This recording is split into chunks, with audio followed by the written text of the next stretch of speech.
Alrighty, what's going on, everybody? And happy Wednesday, August 25th. How we doing today, everybody? I am so excited to be here tonight because we got not only a great episode of What If to discuss and dissect and talk about and geek out about, but we also had some pretty earth-shattering Marvel news, trailers, and all that stuff in this past week. I mean, we're going to be talking some Shang-Chi tonight.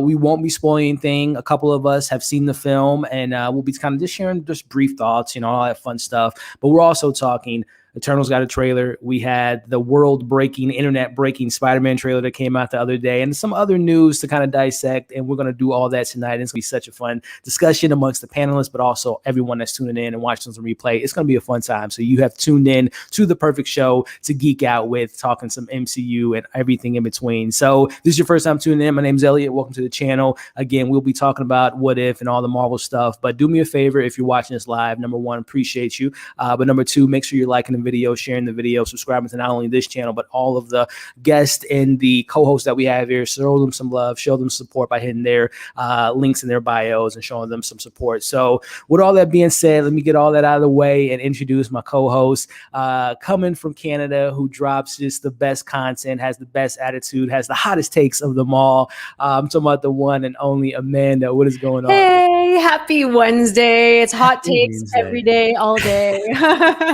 Amanda, since we last saw each other, I mean, the world has blown up. Marvel is just like came at us with a right hook, left hook, trailers here, trailers there.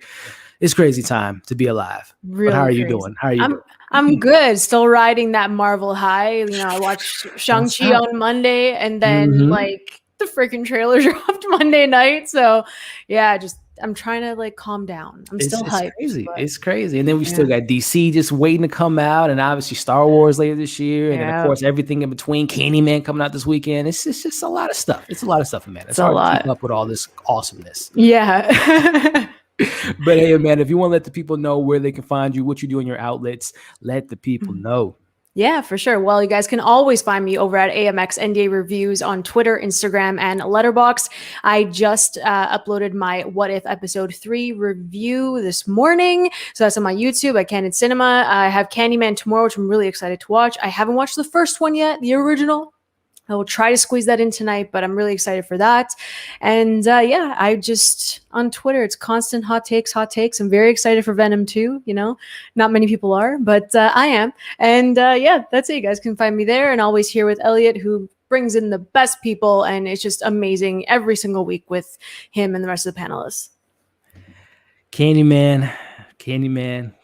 That's the final time I'll say it. Definitely something I recommend. The original is one of my favorite slashes of all time, and that new one's is interesting. I dropped my review for it. I'm really excited to get your take on it. Neil Costa, my man Yaya, Tiana Paris. It's something that I'm really excited for more people to see and have some discussion about it. But I'm really excited to get your thoughts on it, Amanda. But guys, hey, you heard her. Links are in the bio. Check her out. You will not be disappointed. And then bringing in my guy representing the East Coast. We got two East Coasters tonight, Amanda. So we got some East Coast love in here tonight. But this gentleman here, again, talking to takes. This man has incredible takes. He has great sensibilities. Has great sense of humor. He has great taste. Not necessarily in his basketball team, but he has some great taste in movies and opinions and all that great stuff. And it's so great to have him back on. Talking about my man, Chris from Tait. What's going on, my friend? Gang. What's good, my guy? Happy Wednesday. What's up, man? Happy Wednesday, man. How you been? We are out here, bro, man. I'm just out here just trying to keep my immune at a high level. Yeah, man. Got to. How's the weather been out there in New York, man? Has it been some decent weather out there? Man, we've been all right, but then Hurricane Henri came through and ruined on Sunday. Yeah. But we back today. It was like 90 degrees, no clouds, nothing. So we good. We good. Nice, man. Nice. You been seeing anything lately, Chris? Any new shows that we should be keeping an eye out for, or movies that you want to have the people pointing towards? Man, honestly, what I've been watching. Netflix just sent me. They got a new 9/11 doc, and for me, I don't know about y'all. I watch anything on 9/11. I'm like a history nerd on 9/11. That rabbit hole, man. You can get lost down there. Bro. Yeah, man. I used to be so like a crazy, not conspiracy theorist, but I was like I believe the 9/11 conspiracies. But the more I read, I'm like, y'all are wilding. Like they got a new 5-part series that's coming early next month. So I've been watching that. It's 5 parts. So I've been going through that like for the last couple of nights. But nice. And it's not coming. When is September 11th? Is it a week? It's a Saturday, I think. It's a Saturday. Okay. Friday or Saturday. Probably drop it on that Friday, the September 10th. Yeah, they let that thing cook for like a week and a half. I don't know. I thought they would have just save that thing for the actual day. It's 20 years. That's crazy. Yeah. Wow. Yeah, it's Flies crazy. by. Jesus. It's crazy. It's crazy, man. It's heavy. It's heavy. Man. Well, hey, I believe it. speaking of all that good stuff, Chris, why don't you let the people know what you do, where you at, and where they can find you, my friend? Yeah, for sure. You guys can find me at Tait's Take. All my information is in the description of this video. I do movie reviews, TV reviews. Obviously, as I just talked about 9/11, documentaries and stuff like that. Try to give you a little background and just let you know if it's worth your time checking it out. So if you guys want to contact me, I'm right there. And then my Instagram is in there and my Twitter's. And I finally made a switch on my Twitter. This is a exclusive news. I made the switch from Just Incredible on Twitter to Tait's Take. I don't even know how to feel about it. It's a whole new world. But I'm going to leave Instagram first for sure. But this is like a whole new identity, so I got to do some new tweets with my new identity. So y'all check me out on there. Do it. You heard the man. Do it. Check him out. Twitter, YouTube, of course. Do you TikTok, Chris? I just consume it at a high clip. Like I probably watch more TikTok than like the teenagers that live in my neighborhood. That 4-hour scroll late at night. It's so crazy. Some entertaining stuff on there. I mean, especially with have you guys come across anyone like physically come across the crate challenge? Has anyone seen it in person? Looking for it. I think maybe Michael. I know our guest seemed like the dude that live in a hood that they'll put the crate challenge. So I'm gonna see if I go to Jersey and see if I get that in. And that's what I want to see. And you kind of a perfect segue. That's our guest here. I want to see him do the crate challenge, do the Michael certified, no shirt, Spider-Man draws on crate challenge. We need that video because it's going to go viral. With a cape. No shirt. With a cape. He does it. He does it. I mean, my man, and I just, spoiled our special guest tonight. He's not even a guest at this point. He's pretty much a regular. I love his opinions. I love what he's doing on the internet, giving us the knowledge of comic books, talking about why it's important to represent people in comics and everything of that nature. So excited to have him on and talk about everything we're talking about. Talking about the only Michael from a Black Gay Comic Geek. What's going on, man? How's it going? Yeah, going good, man. To steal a joke from my friend Ron, I'm at the point where you don't even clean up the house when I come over now. Nice. Or if I come over, you're like, can I get something to drink? You know what a fridge is? You know what it's at. Exactly, man. But how we doing, Michael? It's been a minute, man. I'm good. It's funny you mentioned the crate challenge because actually this weekend I actually saw it in person. Yeah, somebody said me doing the crate, and that was my first time even hearing of it. Like I didn't know what the crate challenge was. I was like, what the fuck are they doing over there? They're like, that's the crate challenge. I'm like, what the fuck is that? I'm like, first of all, where are all these people in like where they get these milk crates from? That's from the corner store. It's just a huge stock of crates just laying around randomly, and I was like, I kind of want to try it. There's a little bit of me there. I've seen the injuries though. I mean, there's one video of this man's leg was turned down, landed on his neck. Oh, my goodness. It's gonna start with someone. I mean, unfortunately, knock on wood, someone dies. That's when it's gonna end. But right now, people just the crate challenge is where it's at. But speaking of where it's at, Michael, where are you at? Where can the people find you? What's the content that you deliver to these people on a regular basis? Branding. You can find me everywhere on the social medias as Black Gay Comic Geek, whether it's YouTube, Instagram, TikTok, Facebook, and I talk about all things for the love of comics. If it has blood, sex, gore, and magic, I'm interested in talking about it. I also talk about mostly my wheelhouse is representation in media, whether it's Black or queer representation. So if that's your thing, pull up.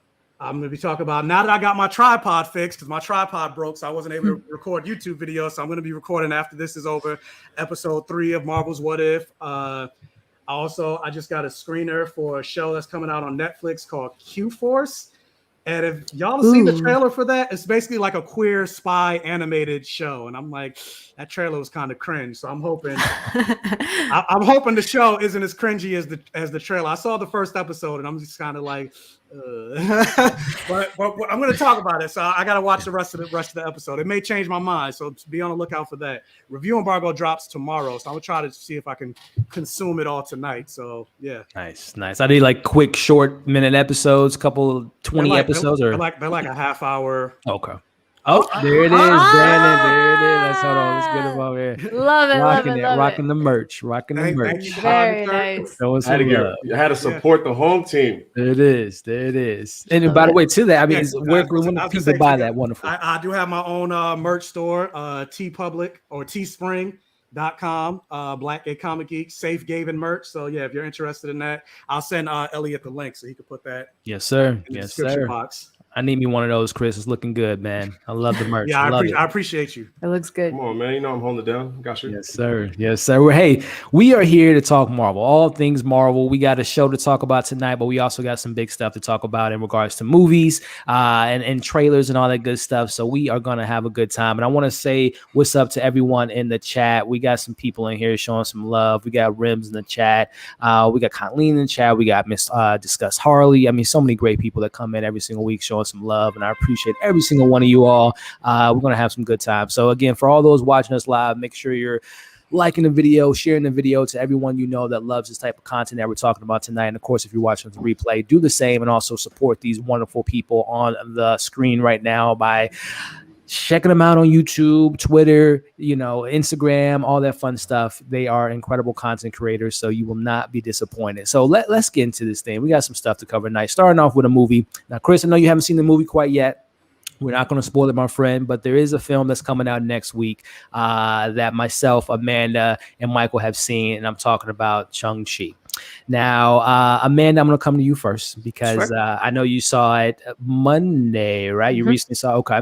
So first off, we've been talking about it for months, right? We talked about it with WandaVision, Falcon Winter Soldier. We did a live trailer reaction for it during Falcon Winter Soldier, and finally got the chance to see it. And first thoughts.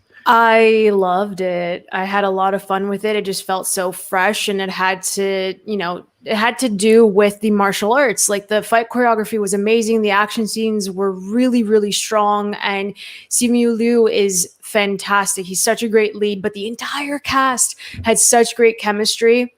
And there was so much heart as well. Like, there were like great emotional moments that really pushed everything forward, pushed the character forward, great development. And this is it's a lot of fun, and it's just fresh. That's the first thing that comes to mind is like, it's fresh MCU. It's very unique, and I had fun with it. Now, you mentioned Simu Liu. Now, this is my first time seeing him. I know he's a Canadian, a former Canadian. He's a Canadian himself, and I've only seen I've heard he's great in Kim's Convenience. But after seeing this film, is he Mr. Shang-Chi? Is he someone that we should be excited for in regards to moving forward the MCU with his solo outings, but also teaming up with the Avengers? Or some people are saying that they want to see him, fighting some of our heroes. But what did you think on him as a leading man? I think he was really strong, and he had to come into his own in this film, kind of. So I feel like in the future, if he's placed differently, if it's written differently, I think that he will be a fan favorite moving forward in different placements, depending who he's working with, type of thing. Yeah, no doubt. And then you mentioned martial arts, and we're going to get to Michael's thoughts on this in a second, but MCU, we've had some brawlers. Cap can get down, but he ain't really, kicking people in the neck, throwing some 1-2 punches. Right. Obviously, Black Widow she can hold her own. Hawkeye, we got fighters, but we don't have martial artists in the MCU. Right. What did you think of how Marvel handled the martial arts, the editing style, the pacing of it? Did you enjoy it? Was it better than Mortal Kombat, some of the bigger blockbuster martial arts films, Mortal Kombat, Snake Eyes? Did it live up to those expectations or exceed your expectations when it came to the hand-to-hand combat? Oh, it exceeded my expectations. The way they started off with this, like, just the fluidity of the movements really got me. Yeah. I got chills at certain parts just because of the way he directed it. So I thought it was really strong, and you can just see it building with it, like in every single scene that came up, any action scene that had that fight choreography, it just kept building and building and building. And then it just kept getting better. So I'm really excited to see what happens in the future with that choreography. It's really, really strong. I agree. And my man, Michael, we got Shang-Chi in theaters coming out next week. You got the opportunity to see it, man. If you want to talk a little bit about expectations, acknowledgement from the character from the comics, because I know you're a big comic reader, and then also just kind of what were some of the standout moments for you in this film, man? Okay, for me, going into Shang-Chi and the Legend of the Ten Rings, knowing that he is the master of Kung Fu, he is like the greatest martial artist in the entire Marvel Comics universe.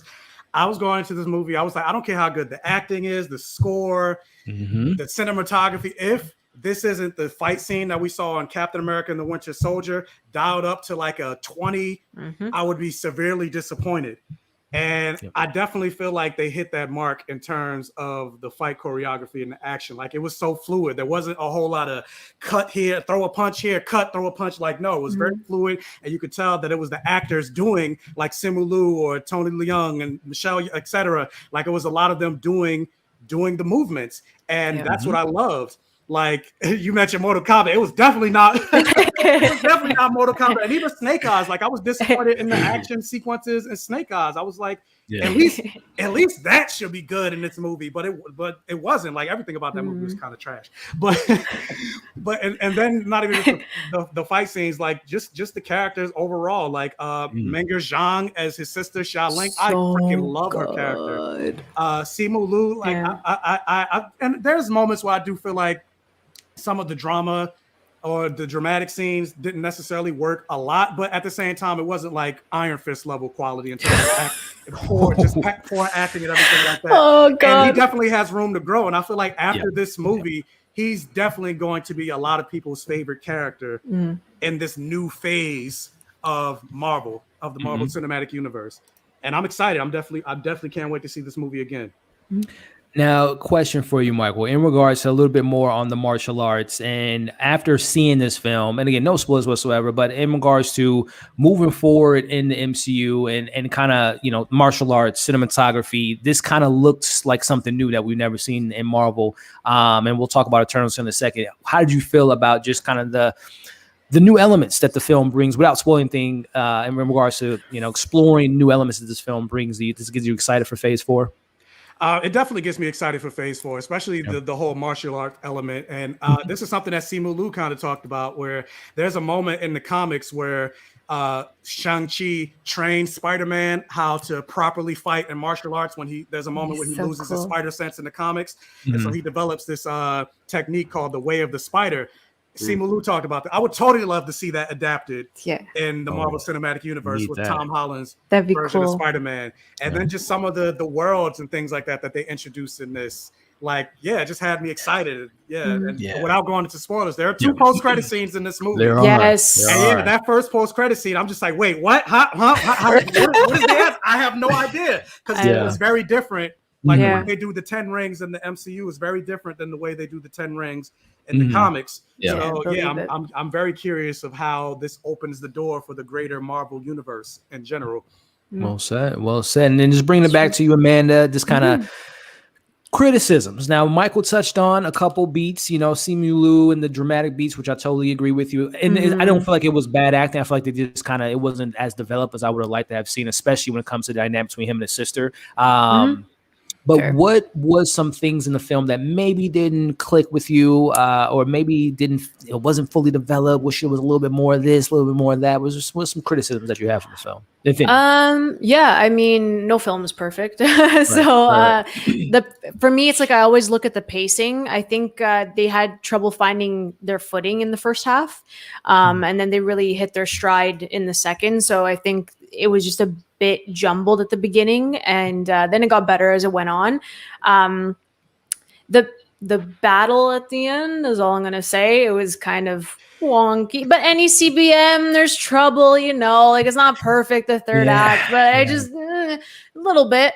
But it's not really, I gave it like a 4 out of 5. So I'm pretty content with it, but there's like little stickler things. And I agree with Michael. There's some dramatic scenes that really didn't stick. There's jokes that didn't land as well, that I was kind of sitting there like, that was supposed to be a joke. I didn't laugh. So it was like that kind of situation, but So before I toss to you, Mike, into that point of jokes, and of course, Marvel, I thought most of the jokes landed, but there was, and I don't think this is a spoiler because this guy was on the red carpet and he's on the full casting list. Yeah. But I won't say it just to keep the element of surprise. But there's a character in this film that almost ruined the film for me. Like, not the film, but ruined the second half of the film for me. When they introduce they don't introduce, they reintroduce a character that I'm just like, I hate all of this. It did not work for me at all. And I won't say the character because it's out there, but I'll just leave it at that. That character did not work for me at all. And the fact that they kept going and going with this character and he was in the film as long as he was, just was very frustrating. But Michael, any cons for you, man, that comes to mind? I don't know if it ruined the film for me, but there's something about just the insert of this character that I will wait until it actually comes out in theaters that I'm going to comment on. Yeah. Rubs me the wrong way, but I'm just like, why? But I'll comment on that later, like spoilers review or whatever. But in terms of my cons, my biggest con for the film is really the third act. Yeah. And thank God. Without getting into spoil, like I don't understand superhero properties or just action movies in general, just always going grandiose in terms of the scale with this big CGI fuckfest in terms of the final battle. And like, granted, out of all the, like, even they did it with Black Widow, Black Panther, like I can go Spider-Man, like I can go on and on. But I will say, to throw some positivity in there, the way it looked and the way it was crafted and the way they did it was like, it was one of the best ones that they did. But at the same time, this is supposed to be a martial arts film. It should have ended on a giant martial arts battle, not a fucking CGI fest. So that's all I can really say.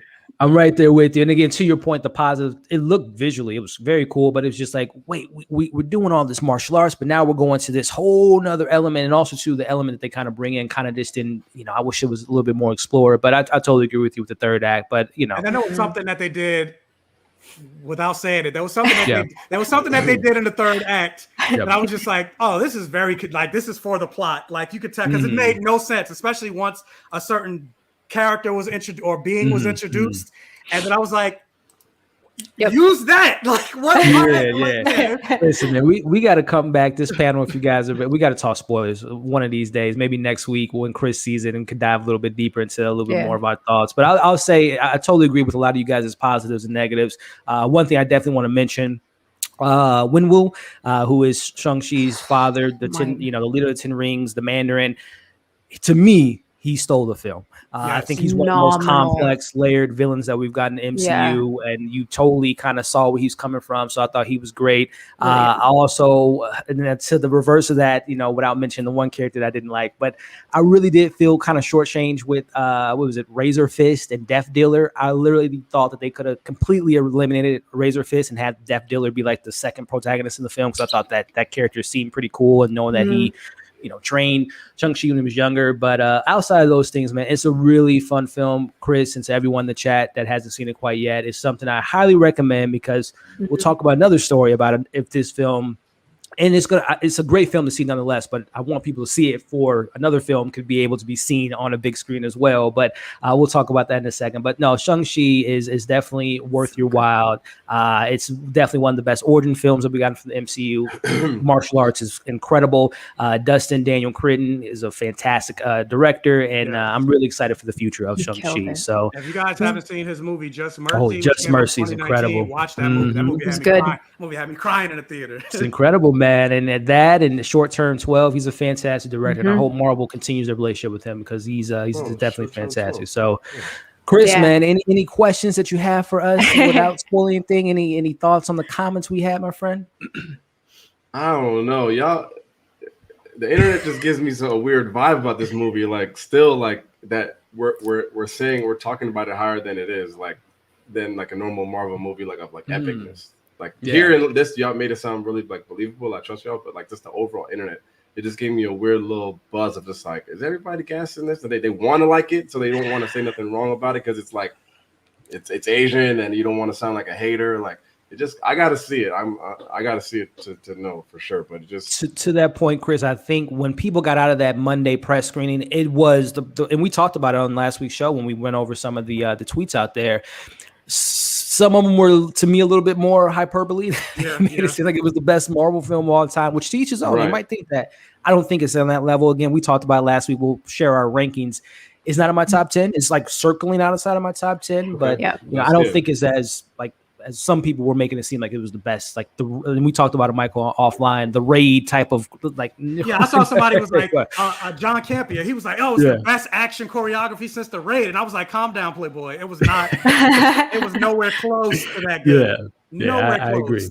in terms of the MCU, it's the best fight choreography. It's the rate of the of MCU, for sure. but not in terms of like It's the movies, rate. period. Yeah. Yeah, no, I totally agree. That's fair. I totally agree. But Chris, man, I'm excited for you to check it out, man, in IMAX too, because the visuals are incredible, man. Yeah. And, I got IMAX. I got IMAX tickets for the Thursday night show, so I'll be there.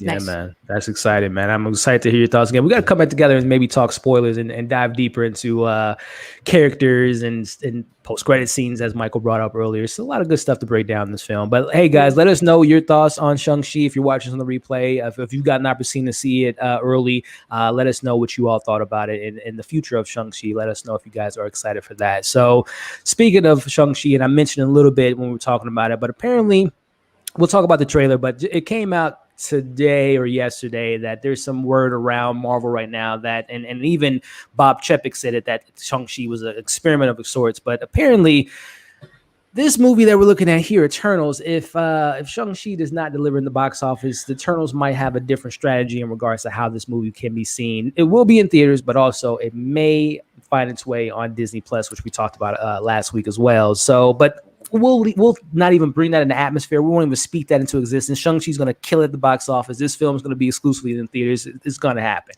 But let's talk about this trailer. Now, I won't be playing a trailer for some reasons of YouTube just not being the best friend right now. But nonetheless, we've all seen the trailer at this point. But starting with you, Amanda, just your...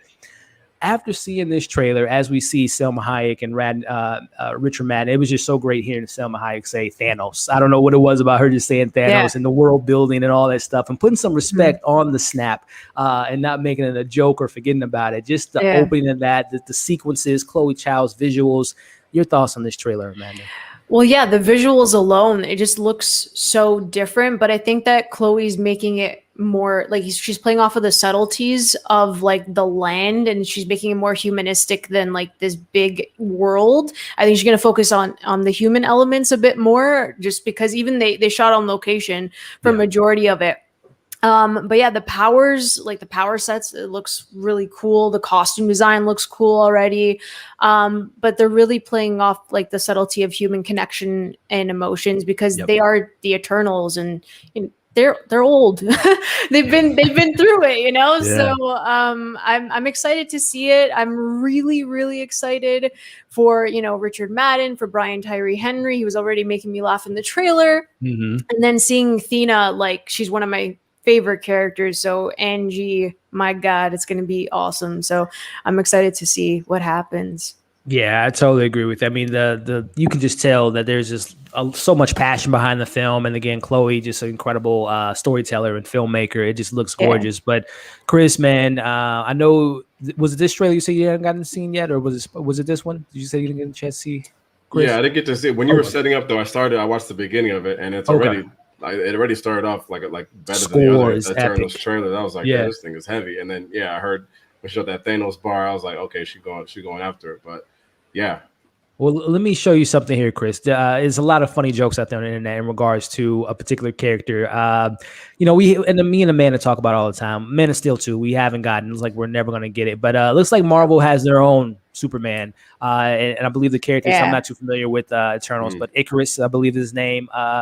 This is Superman of the MCU, and he looks pretty dope in the trailer, man. And the way they kind of set up the deviants and the Celestials, it's just so much world building. And we're at the point now that we can get to these type of stories, which are so Jack Kirby, crazy intergalactic stuff. But just based on some of these stills and what you saw, Chris, man, do you think that this film has the potential to be one of the best Marvel films? Again, I know we always say that when we get to Marvel, but just based on stuff you've seen so far, this might have a chance to be something special.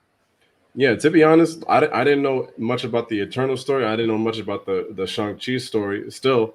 And I was more excited about the Eternals over that movie. And I think they're both going to be dope. But something about this cast is just drawing me in, because the story is already interesting to me, but I love a lot of these people in the cast. My man Kumail is one of the funniest dudes in Hollywood. I hope people recognize that. I don't know who's funnier at this moment. My man from Atlanta, obviously, that's the homie. Gamma, I love her, and Crazy Rich. I just think it's going to be a dope movie, and I like to learn about two new stories that I didn't hear about. Like something about these Eternals just really just intriguing me. So I hope hopefully it turns up that it's that good. But I've been more hyped to see this one than Shang. Hey man, it's looking great. And again, hopefully we get it exclusively in theaters. But Michael, man, your take on this trailer, and just again, we're talking Celestials, we're talking Deviants. You know, Thanos might make an appearance in the film or whatnot. We're talking the Emergence, which I don't know if that's Marvel's hint at awakening of maybe an X gene or potentially. But your take on this trailer, man, and your anticipation level for this film. I'm excited about the Eternals, mostly just how different it is and the different types of stories and everything like that they're going to tell within the MCU, because the Eternals is the more obscure. Like, I've never even read anything with regards to the Eternals, and they're one of the real obscure parts of the Marvel comics universe. And so just the fact that that's coming into the MCU, and the fact that we got Celestials, something I never thought would come into the Marvel, outside of like the one time they mentioned in Guardians of the Galaxy, the head of a dead Celestial. I thought that's all we were going to get with regards to Celestials. But I just love the idea of Marvel continuing to open up the doorways to where they plan on going with the Marvel Cinematic Universe, and showing they're not afraid to go to these weirder concepts. And then just the idea of like this great cast, like Angelina Jolie, Angelina Jolie's in a Marvel movie. What? Gemma Chan, Brian Tyree Henry, Kamali Nanjiani, the cast is stacked, and just based on that, like, I'm excited, and it looked visually gorgeous. Like, oh my goodness, breathtaking. I'm excited. Yeah, Marvel has a lot of Superman stand-ins, and whether it's Icarus, Blue Marvel, the Sentry, Hyperion, Icarus is just another Superman stand-in. The only thing about this trailer that makes me go like, all right, Marvel, I'm trying to see what you're doing with this one, because I always talk about my whole thing is representation wheelhouse, and they keep hyping it up that this movie is gonna have the first LGBTQ Brian Tyree superhero character with Brian Tyree Henry and everything like that, Phaetos, and he's gonna have a husband and then have kids and all this other stuff, and I'm just I'm very skeptical of how much they're gonna play into the gay romance of it all. Like, and there's a shot in the trailer that makes it seem that he might be lost his family potentially. Yeah, I feel like it's probably going to be like one scene at the very end. Maybe they hold hands and like wink at each other, and then that's like, see, gay representation, guys. Like, no, fuck you. I need more than I need more than that, because representation equals normalization. So we didn't even see his husband in the trailer. But in the first trailer, we saw 3 times with Icarus, Richard Madden, and Gemma Chan. They were like kissing each other or whatever. That's going to be the focus of, like, it's going to be their love story, like the love triangle. With Jon Snow. I showed the trailer to my parents, and they were like, "Oh my god, Jon Snow and Rob Stark are in the same movie together." I'm like, okay. King of the North. I'm really hoping. I'm like, Marvel, I'm watching you. I'm watching you. You're right. And I'm hoping they stick the landing on that. And also too, I don't know how, Disney, and obviously, a lot of biblical tones in this trailer too. They're creating life and 7 days here, and we've been 7,000 years. So we'll see if Marvel, because that's what I love about DC, man. DC is that, we're dealing with gods and stuff like that. So I'm wondering if again, with it being Jack Kirby and him, being obviously the creator of New Gods and other stuff, I'm wondering if they're going to go that level of just kind of obscurity and kind of life talking and stuff like that. So we'll see, man, because if it gets to that level, this could be, again, top tier Marvel movies, and I'm really hoping that it sticks and landing. So we'll see what comes of the Eternals, guys. Let us know in the chat how you guys are feeling about this trailer, how you guys are feeling about obviously what we got from it, what we can expect from it moving forward. But the thing that everyone has been talking about for the last, year is a trailer that we got the other day, and it didn't fail to deliver. It broke the internet, literally broke the internet. The numbers have come out that this trailer that I'm talking about here is Spider-Man. Obviously, I believe in 24 hours, 355 million views, which surpass in-game 24 hours, which is insane. But we got Spider-Man No Way Home. And Amanda, wow, it's here. It's finally here, and I'm so happy it's here, because I was getting so annoyed about when's the trailer. It's finally here. But I want to get your thoughts on this, Amanda. What did you think of this trailer? Okay, so because of the leaks, because everyone was talking about it for months on end, literally since like WandaVision, people were just talking about Spidey over and over and over again. The first half of this trailer left me very underwhelmed. And this is just me being honest. I wasn't really hyped for it from the beginning. I'm like, okay, we're going to go through it, whatever. Yeah, same shit. Okay, cool. They tied in from Far From Home. Doctor Strange came in, but we knew that was going to happen. It was kind of like we knew the flow of this trailer. But then I heard that laugh, that gobby laugh, and I was in. I'm like, yes! I'm like, he's here. Thank God. We got confirmation. He's there. And then Doc Ock, like, it was just, oh my God. The hype after, like, the second half, the very end, like, that's where I got hyped. But first half of this trailer, I'm like, we knew this. We knew this. It was kind of like underwhelming just because people, you know, the leaks really just, that's where it got me. That's where it got me. And it bothered me because like we're waiting for it. Sony literally at the very last second they gave it to us, but it's like that's the only thing that bothered me. But I did enjoy, you know, the ending. It was good. They're back. They are back. Raimi's villains, Tobey Maguire's villains are coming back in a big way. Chris, man, I know you're a big Spider-Man fan. You know, this trailer broke the internet, man, and we'll talk, you know, we can get into some theories and whatnot, Sinister Six and whatnot, but your take on this, man. What is this noise? Are you playing it? What? I'm hearing like, are you playing the trailer? I just heard some. Okay, all right. So yeah, this trailer, I was very excited, obviously, to see the trailer, just like the rest of the internet was. But similar to Amanda, like it started, and I was like, I mean, I love the quick Zendaya joke, of course. I love that joke, Spidey Trance or whatever it's called. And I was like, okay, cool. I get cute or whatever. It never gave me like I wanted chills at the end. I wanted to be like, okay, this is epic. Like seeing Ock, I was like, okay, we knew Ock was going to be there. Yeah, you Goblin, okay, that's cool. Like, what I think is gonna happen is the next trailers will give us the Tobys or Andrews, or the hints at those. That's where it will take. And I hope to think that, and I hate to think that the leaks that came that day affected when they released it. Yeah, I didn't see any. As soon as I seen Grace tweeted like leaks are out, I called my cable. I said cancel internet. I was like, I don't want to see none of this. So I was like, then when it finally came out at night, you know, I sat down. And I recorded myself, like not to post. I was like, because I did it for Batman too.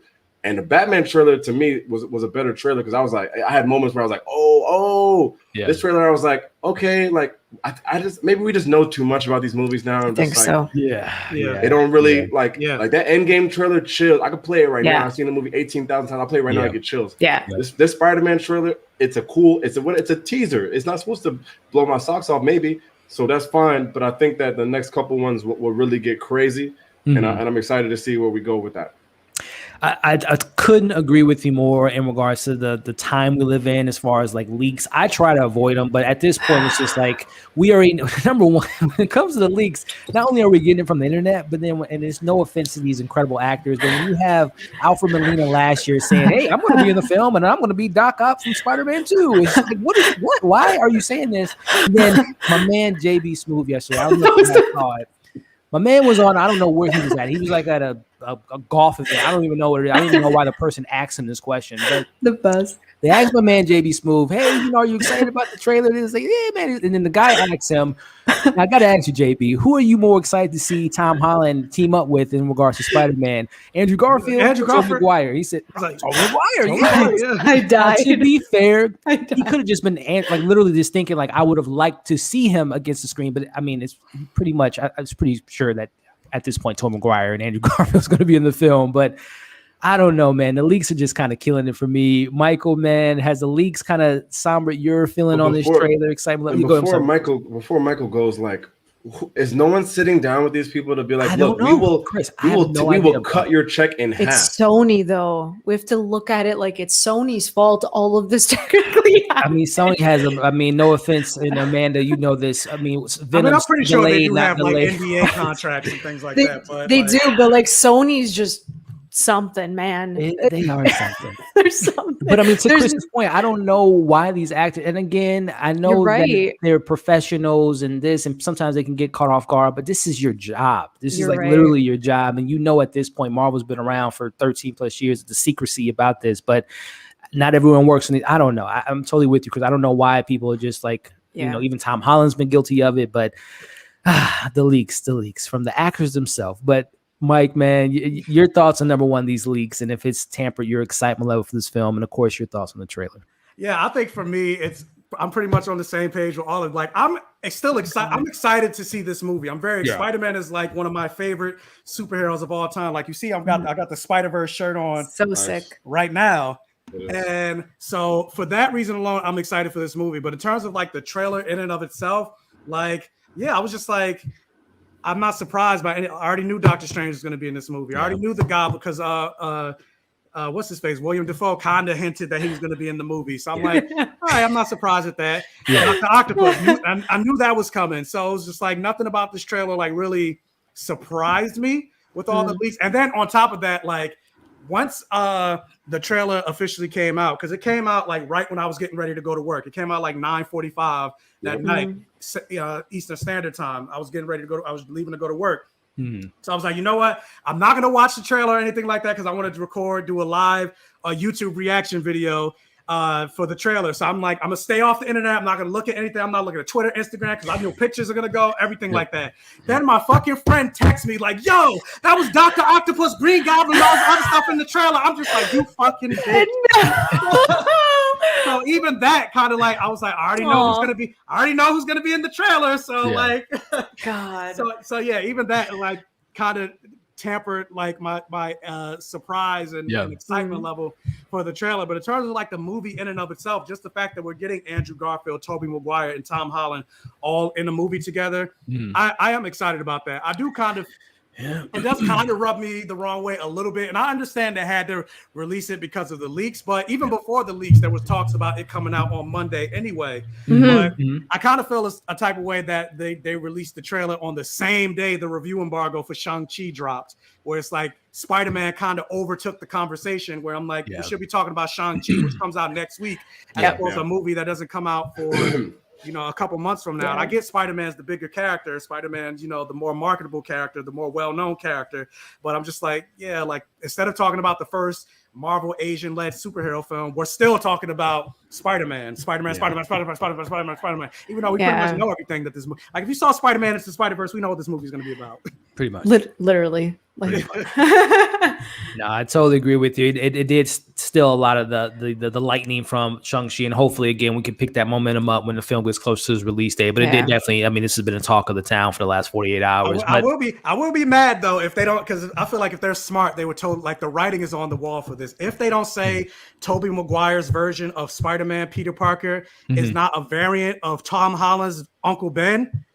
Like that's what I need that to happen. And I kind of feel like Tobey Maguire is going to die at the end of this movie. So I'm like, I need him to be Tom Holland's Uncle Ben. Like I need that's that to interesting. Yeah, that'll be interesting. That will be. And to kind of open up that conversation about theories and thoughts, starting with you, Amanda, again, we got this clip here of the Sinister Five.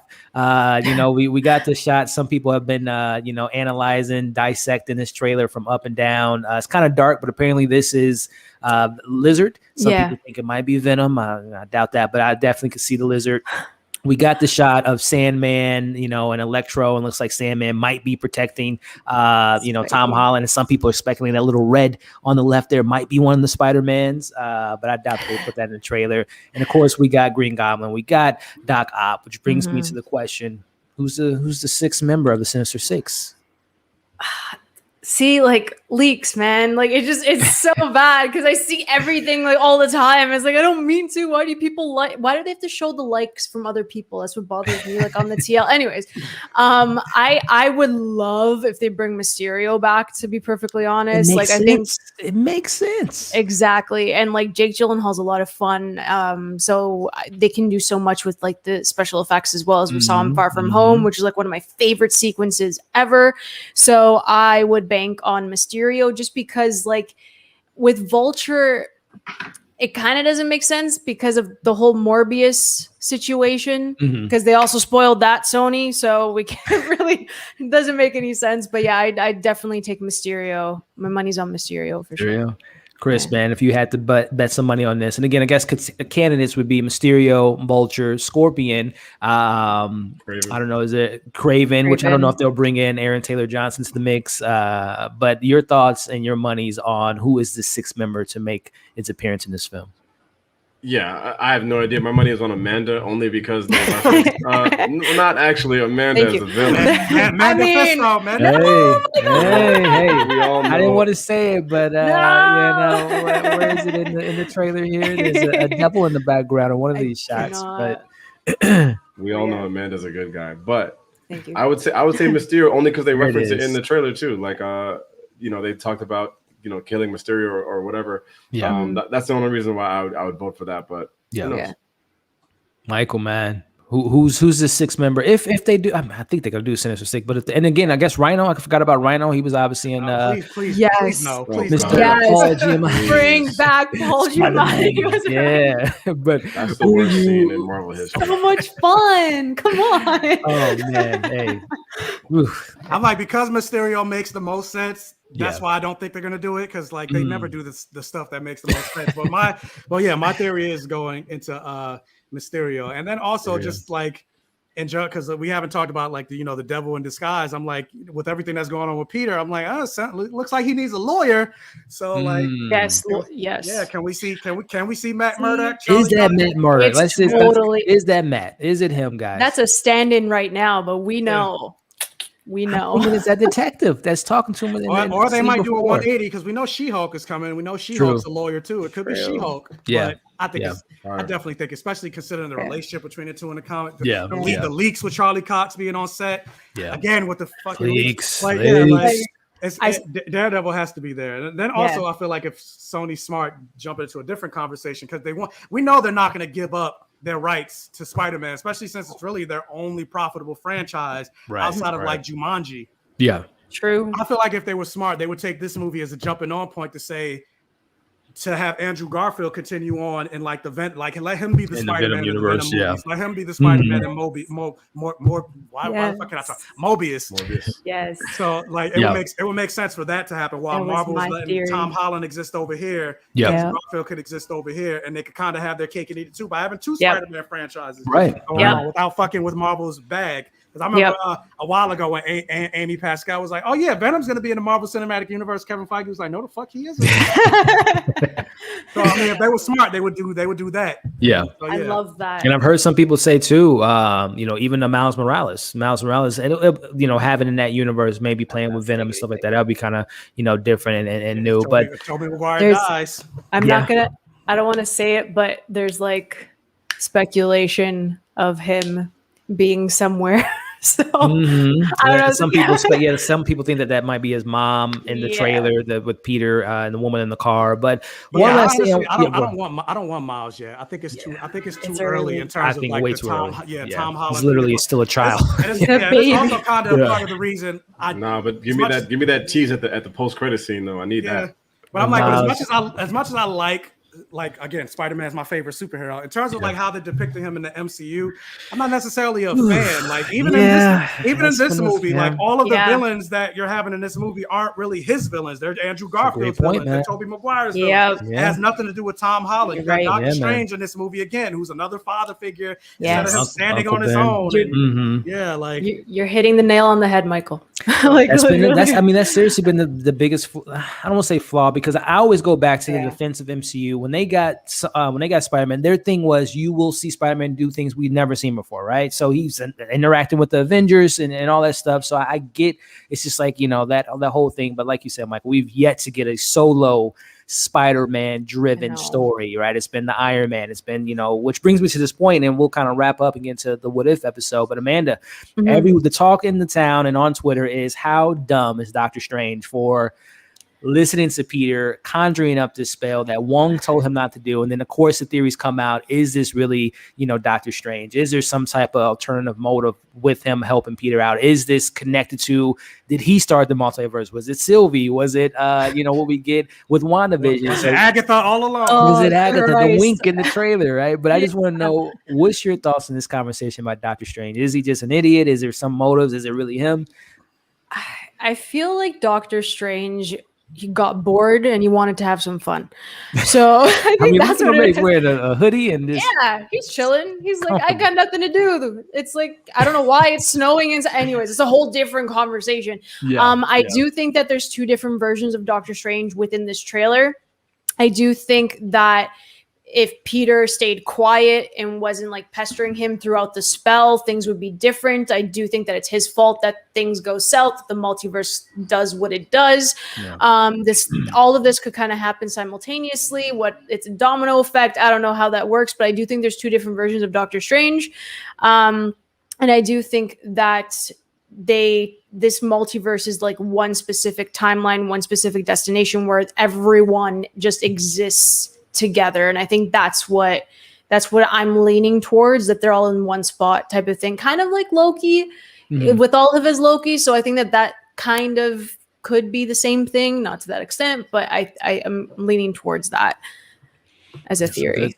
Some good stuff. Chris, man, any thoughts on Strange being strange? Is this really him? Why would he do this spell? This is the same Strange that told Tony Stark, hey, between you and the kid, I'm taking this, the time stone, right? He has his morals, but this is also the same guy that breaks the rules. We know that from his own film, that he's someone that likes to break the rules. So, hey, what's your thoughts on this Doctor Strange situation, man? Is it really him, or is it Agatha Harkness? Yeah, I don't know if it's him or Agatha, but I remember watching the trailer and I was like, something about this doesn't make sense, because I mean, he might break rules, but I always see him as the responsible one, especially when it comes to like his duty. So I'm like, reality. If this trailer is implying that he made a mistake or that Peter like threw it off, I was like, there's no way like he'd be this sloppy with it. Yeah. So I hopefully it's like a misdirect, little audible, but that's definitely what I thought when I was watching. I was like, this can't be how this happens. Like, unless this guy makes a mistake. This is an adult. Yeah, I agree, especially when it comes to him embedding in reality, and also to the trickery of trailers. I think that there's more to that scene of him just, hey, can you help me? Yeah, let's go to bed. I think that because there's also, they show those little, the first thing that we got from this film was showing him and MJ and Ned in the basement of the sanctum. So I think that there's more to him just agreeing to this. But Michael, man, your take, any theories on Mr. Strange, Mr. Stephen Strange, or as Peter calls him, Stephen? Yeah, like a little right before we went live, somebody asked me this on TikTok, and I made a TikTok video addressing this very topic. So yeah, follow me on TikTok.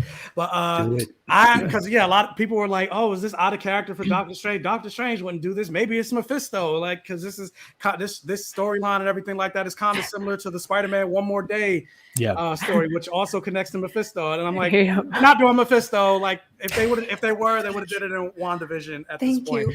But I don't think it's out of character for Doctor Strange at all. Like, what did we learn from Doctor Strange? Like, Doctor Strange is an arrogant asshole. Like, he's basically magic Tony Stark. And yes, his mind has been opened up a little bit more in terms of like his responsibilities and being the Sorcerer Supreme, which I'm like, actually, is he even Sorcerer Supreme in the MCU? They haven't really confirmed that officially. Right. But in terms of like him trying out the spell, he's probably like, oh yes, it's something I've never done before. Like Amanda said, he was probably bored, and he's like, "Oh, I could totally handle this." If you remember from his first movie, that's why he started messing with the time stone in the first place, stealing books that he wasn't supposed to read, and everything like that, breaking the rules. So yeah, like this is totally in line with his character. Yeah, even in the comics, he's years as the Sorcerer Supreme, and he's dealing with magic and forces that he had no business dealing with, to the point that he had to lose the title of the Sorcerer Supreme because he was dealing with these forces. And then even when he got the power back, he was still messing with forces and magic and everything like that he shouldn't have been dealing with. So it's all about his arrogance and him thinking that he can handle whatever thrown at him. And to be fair, for the most part, everything that he's done, whether it's messing with the time stone, it's never really had a huge backlash against ramifications. Yeah. So if you keep messing with stuff and not having it facing any consequences, you're gonna be like, oh, of course I can do it. I'm Dr. Stephen Strange. But still, part of me is like, where the fuck were you doing WandaVision? Low key most recently. I mean, clearly he's just chilling, sipping tea at in a winter house. But I mean, we'll see what comes. And again, we know in less than 2 months after this film comes out, he has his own film called Multiverse of Madness. So maybe he has some cleaning up to do in his own feature film with Sam Raimi directing that, which don't be surprised if we're talking about Tobey Maguire dying. I don't know if Tobey Maguire might make his way into a Sam Raimi film. We'll see what comes of that. But listen, we can go on and on and on about every little thing about this trailer. Nonetheless, like I said, it broke the internet. Obviously, we have so many things that we can discuss with this film, but we're less than 4 months away. And we'll see what the next trailer has. I personally don't want to see Tobey Toby or Andrew. Maybe show more of Andrew's villains, because it seemed like this trailer really kind of focused more on, Tobey Maguire's villains. No, you know what? No, let's focus more on Tom Holland for the next trailer. Because coming out of this trailer is one of the things we don't even really talk about is Tom Holland's Doctor Strange and villains and all that. So maybe let's get some more Tom Holland story in the next trailer. Part of me is just kind of tempted to just not watch any more trailers, just because it's hard though. It's a waste of time to try to avoid it though. It's like it's impossible to avoid it. It's impossible. You'll load TikTok, it'll be playing. You'll load Instagram, it'll be playing. It's like it's an effort in futility. There's also like literally a Doctor Strange 2 leak going around. So just a fair warning. No, like I'm telling you right now, there's fair warning because it's going. Of course. But before we move on to the what if, there was something that I know Michael brought up in the private chat here that I definitely want to bring. I'm not a big gamer, but I did see the trailer. And Michael, if you want to talk about it, man, we did get a trailer for the the Midnight Suns, which is something that I think. This is just a hint. Marvel does this secretly when they do like, hey, let's do this comic book run and see what people do. Let's drop this video game and introduce Miss Marvel first before we get her TV show. So I don't know, Michael, is this them opening up Moon Knight Suns? We got, Midnight Suns, I'm sorry. We got Blade coming. We got Moon Knight. So is this them testing the waters for this supernatural team up?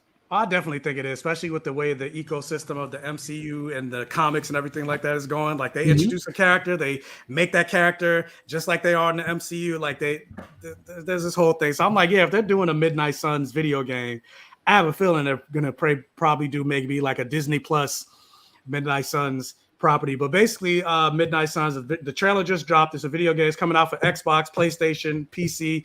And it's like an RPG type of game. And the Midnight Suns are, if you guys are familiar with like Justice League Dark, it's pretty much the same thing, except Midnight Suns came out first. Basically, it's a team of supernatural characters that have connections to the occult within in Marvel Comics. So in the video game, you have Nico Minoru, who I'm excited about. You have Magic from X-Men.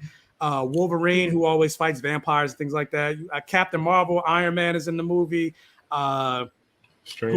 Who else is in the movie? Doctor Strange and others who I saw in the trailer. But yeah, it looks pretty dope. The only thing I'm kind of disappointed in, I'm like, you're introducing these characters that are part of the occult side of the Marvel universe. Where's Brother Voodoo? How come I didn't see Brother Voodoo? It's like you got Iron Man and Captain Marvel in the trailer. That's what threw me off, because I didn't know they were part of the roster in the comics at all. No, they're not. This is like, I guess it's throwing some popular characters. Yeah, which I mean, I get to a certain extent. Like in order to sell the game, you got to throw in some familiar level names. Familiar names. But I'm like, come on, like where's Brother Voodoo and everything like that. But either way, the game looks good. I'm definitely gonna play it. I'm excited. PlayStation guy. So and also kind of makes me wonder. Like I feel like, why doesn't Marvel lean more into like the video game aspect of their product line? True. Like, how dope would it be to get like a Daredevil game in line of like the Arkham Knight video games? That would be or awesome. Like a Thor game similar to the God of War games, or Captain America, a Black Widow game like the Metal Gear Solid games, like the Spy. Like they have so much just sitting there that they won't. That they just haven't done, and I'm just like, come on, like we are the Spider-Man PS4 and the Miles Sony's killing it. It's sold like gangbusters. You got all these other properties that you could do. A Guardians of the Galaxy game is coming out next year. I'm excited for that. Yeah. So it's like, give me more Marvel properties. A horror-based Moon Knight game. Like, come on, guys. Like, speaking facts, Michael. How did that? Because again, I'm so out of the gaming. I used to be a big gamer, but it's been a while. But how did that Avengers game do? Did it do pretty well? Yeah, it wasn't bad. No, it was bad. No. I kept seeing all these like expansion packs, all these new. I think Black Panther just had one recently, didn't he? They keep trying to come out with all these expansion packs that they planned on coming out anyway, but I guess they keep thinking maybe it'll get people to rebuy it and I feel like it's at this point it's too little, too late. But somebody Justin Alvarez said in the trailer like a Punisher game, Blade, like an open world Black Panther game that take place in Wakanda. That'd be awesome. They need to hire you, Michael. What y'all doing? Hire him. There's a list of ideas. I love it, man. And by the way, going back to this video, did they have a release date? Is it coming out next year or in a couple of years? Or? I think March 2022 was what I saw, but I could be. So right around the corner. I don't know. Gotcha. Well, Yeah, hey, you're right. It says March. Oh, okay. March. Okay. Well, hey, man. Again, I think this is like we said, Michael. This is like their way of just introducing it to the broad audience. And again, we're getting Moon Knight, we're getting Blade. I think this is their way of like saying, "Hey, we got Doctor Strange already. Prepare yourself." And I think if anything, it might be maybe a Disney Plus show, and then maybe a movie. Who knows? But hey, this is Phase 4. We talk Shang-Chi, we talk Eternals, we got Loki and everything with the multiverse. This is where we're at with the MCU now. We can potentially have the dark supernatural elements being brought to the screen, which is just crazy that we're at that point. But speaking of at that point, we're at the point now where Marvel's doing some animation, and DC's been killing them in that department for quite a long time. But I don't know. What If has been pretty awesome, and this episode was pretty great. What if the world lost its mightiest heroes? I talked to someone a couple weeks ago that saw this, and they were like, "Oh, the third episode was okay." I'm like, "Oh, okay. Well, we'll see." This is my favorite episode. This episode was fantastic. Murder mystery, killing Avengers. I mean, this was great. Amanda, your thoughts on seeing this third episode, and just like what now? We can do this. We can kill our Earth's mightiest heroes. What can we do next in this What If series? Oh, this episode's really good. I think like after like a rewatch, I enjoyed it a bit more than the first time I watched it. So it definitely grew on me. The animation's growing on me as well. Again, there's some things that you can't do in live action that translates extremely well in animation. And the Hulk in this episode was really cool. I was really happy we saw him. But yeah, it got dark. It got dark real quick. And I was like, oh my God, what is happening? But I know we'll talk about the rest of the episode, but I really love the structure of this episode. I love everyone that came into this episode. Yeah. And it was a lot of fun to see a different layer of certain characters. So I was sold. And before I toss it to you, Chris, man, I just got to know, we get this assassin here, Black Widow. What'd you think about her in this episode? Literally in one episode, she was like well written, and it is my favorite version of Natasha Romanoff in freaking Marvel. Better than Black Widow. I was like, what? Like, how do you put this in animation? And then the entire MCU is like the most blindest thing ever. Like, it was just, oh my God, I was just. Oh, she killed it. I love her in this. She was great. Yeah. Unfortunately, Scarlett wasn't able to voice her because she's too busy fighting with the mouse. So, Chris, man, your initial take on this third episode of What If, and like Amanda said, they went there, man. They killed people left and right in this murder mystery of an episode. Yeah, you guys said like you heard like this one was like not that good, and I was like going into it like I guess it's not that good, but it's good. I think it's probably my least favorite of the three, but it's not like my favorite is still 2. Gotcha. But yeah, I think I was just like, I don't want them to die. So I was like, this is a lot. Like, this is like, it's changing too much. I'm like, they're all gone. Like, then who we have left? So like, that's probably what threw me off. But it just reminded me, like, if this is the episode that people say was not that good, I'm like, damn, this show is fucking fire. So I just imagine like, damn, like, imagine like just growing up and you're a kid on Saturday morning watching a cartoon like this. Like, I was like, this is elite. And I'm a big fan. I don't know if this is embarrassing, but I'm a big fan of the Incredible Hulk movie with Norton. So I was like, it was cool to see those scenes come back for this episode.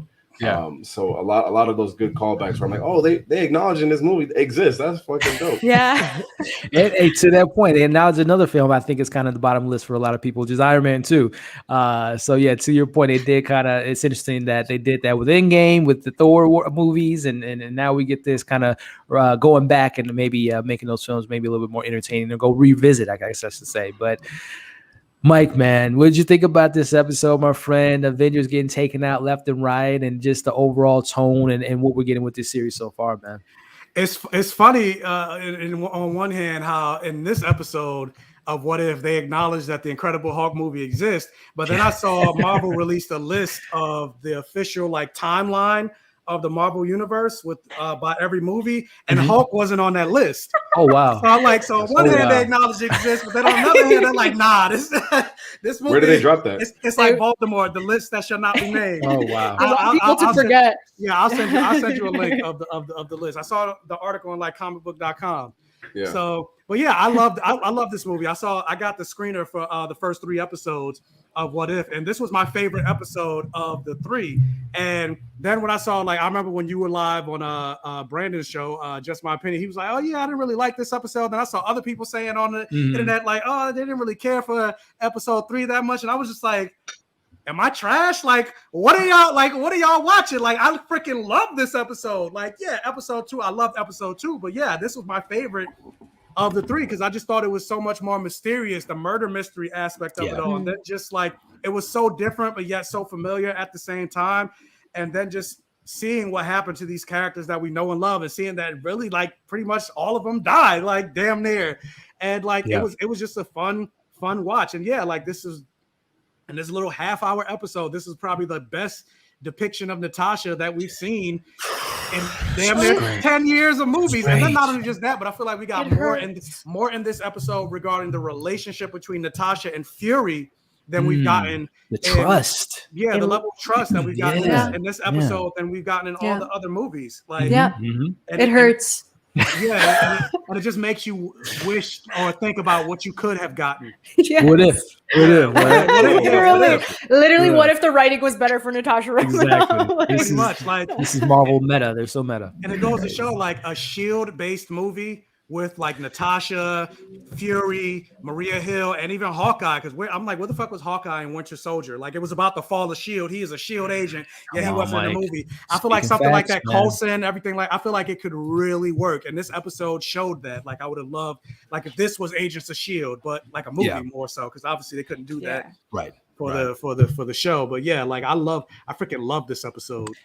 To that point that you mentioned, Natasha, and we'll talk about her obviously in this review, man. But and I still like Black Widow, but everything you just said, that Black Widow film, and I know people love the film, and again, I enjoyed it, but it just showed me there's so much story that we could have had with Natasha all these years. Yes, she popped up in the Avengers and Cap's films, but the fact that she didn't have her own trilogy, just seeing like again, we got Florence Pugh, and they'll probably go back and make everything they did a mistake with Black Widow with Natasha. They're gonna probably give everything to her sister Yelena. But man, she was so badass in this episode. But we're gonna break it down a little bit further. But before we do so, quick shout out to Discuss Harley with the $20 super chat. Thank you so much. Marvel should do more of this often, kill off their characters once. Like DC, you never get too emotional with these characters. Yeah, especially to that point when you can just bring them back with a snap of your finger. So definitely the stakes are sometimes lacking in the MCU, but hopefully, hey, maybe this is a template to maybe moving forward that these we can get some of these more darker stories. But shout out to you, Harley, with the super chat and the great question and comment there. Thank you so much for stopping by and showing some love. But let's get into the episode. As Michael said, this is my favorite episode. I totally agree with you. I just love the tone and the mystery elements. But we start off with I think this is my worst. It might actually, to Chris, the Hulk might be my worst. It's between those two. I got to see my list. We got to do that ranking sooner rather than later. But we need to. We open up with, I'll admit, there are some cool things in Iron Man 2. This is one of them. This is an iconic, Iron Man moment in the MCU, and there's some cool fights, whatever. But the story is very trash. But we open with this, seeing my man Tony Stark, and obviously they recruited him, but obviously things are different. Amanda, seeing Tony Stark on the floor, killed, murdered in the way that he was, poisoned. What did you think about this? I laughed, to be honest. I was like, finally. No, I'm joking. No, finally, the biggest villain in the MCU. They finally killed him. Yeah, I'm like, I'm not really a fan of Iron Man. You guys know this, but I was like, oh, damn, they're going to go there. Yeah. I was like kind of shook. I was like, did Black Widow actually do that? Who's behind it? But again, like it sets the tone for the episode, which was really like fun just seeing Natasha and Fury that close and working together. And again, like you said it, like trusting each other. You really saw that within a half-hour episode. Yeah. I started laughing when Iron Man was like, goodbye. So killed them off. Chris, man, seeing Tony Stark, the leader, the one of the big guys in the MCU in regards to the big three being killed off so soon, man. What was your take on Mr. Tony Stark, saying goodbye so early? Yeah, not a good feeling, obviously, as an Iron Man fan. I knew right away that she didn't do that. I believed in her. I was just very trusting of Natasha. But I was like, all right, this is what we're doing in the first 3 seconds of this episode. Iron Man's dead again. All right, cool. Let's see what happens. Mike, man, did you, just to kind of go off of just theories and thoughts, immediately when you see Tony hit the ground, where was your mind at in regards to, did Natasha do it? Was it, someone, was it the Pepper? Did she do it? Did she get tired of Tony's crap and then poison him? What was your thoughts on the scene, man? Now, I definitely didn't think it was Natasha or Fury, but I was just like, yeah, the fact that it happened like literally within like the first minute of the episode, I was like, oh shit, they starting off like crazy in this episode. But I was like, all right, good. So there's no Ultron. There's no all these other problems. Again, they stopped the Darth Vader. Yeah, the Marvel Universe. Now you don't have to worry about none of that. Sokovia. So there's no Baron Zemo. And Civil War is not a problem. So the Avengers will, I guess, the new Avengers will be together when Thanos comes up. So, but yeah, I really enjoyed this moment. Like, it was a great kickoff moment to say this is not going to go the way you think. So. Yeah, like I thought it was cool to see. Well said. I mean, it just goes to show you too, even though I'm not the biggest fan of the Hulk in this film, but this week, and I love that format about this episode, Monday through Friday. This is literally the biggest week in the MCU because literally that's where all of these three films take place in regards to Iron Man 2, the Hulk, and also, what we get with, everything that we get here. This is a very big week in this movie or in this particular episode. And, we see the Thor moment of the hammer landing and another badass moment from Natasha, and just seeing her, the banter and the back and forth. And you guys aren't any fun. I love this sequence here, seeing Natasha taking him out so easily, which was so cool to see, which brings us into, seeing our next victim, our next murder mystery character getting here as we see, the events play out in Thor 1 and Hawkeye shoots Thor in the chest, which brings me to this big question I had. And then I mentioned in my review earlier, and I'm starting with you, Amanda. Remind me, refresh my memory. Thor, when he gets, the dad, Odin sends him back to Earth, takes the hammer away. Does that take away his godly abilities to be shot and killed by an arrow? Am I missing something there? Was that a little bit too easy to kill Thor? Or is that I don't know. I get what you're saying. I don't think that it took away that ability or like healing powers. I don't know what that would entail. By an arrow? Something, I don't know, but maybe the arrow had something. Well, which we find out later. So maybe, I don't know if that's what it was, but I did find it odd. So I'm with you there. I really am. But I love the whole whodunit. It felt like a whole whodunit episode. And it was fun to watch. And going back to that scene with Natasha, I actually started tearing up a bit because I'm like, that one line that she said, I was like, this is not literally in one scene. This is not. And we never got her like this. So yeah, like she's such a huge character and I loved her in this episode. I just wish we could see more of her like this. I agree. I totally agree with that scene in the back of that truck was so badass. Chris, man, your take on Natasha's moment, but also again, am I missing something with the Thor thing with the getting? I mean, I guess a lot of people make fun of Thor Ragnarok that he gets tased by, he's the God of Thunder is getting tased, but was it something in that arrow? Was it something special about the arrow took out the God of Thunder? Yeah, it was like laced in kryptonite. I don't know. I thought the same thing. I was like, oh, that arrow, that it? Like maybe if it went through the head, like then it's like a whole. I should have went for the head joke. Call back. Chris, man. We need to write the next episode, bro.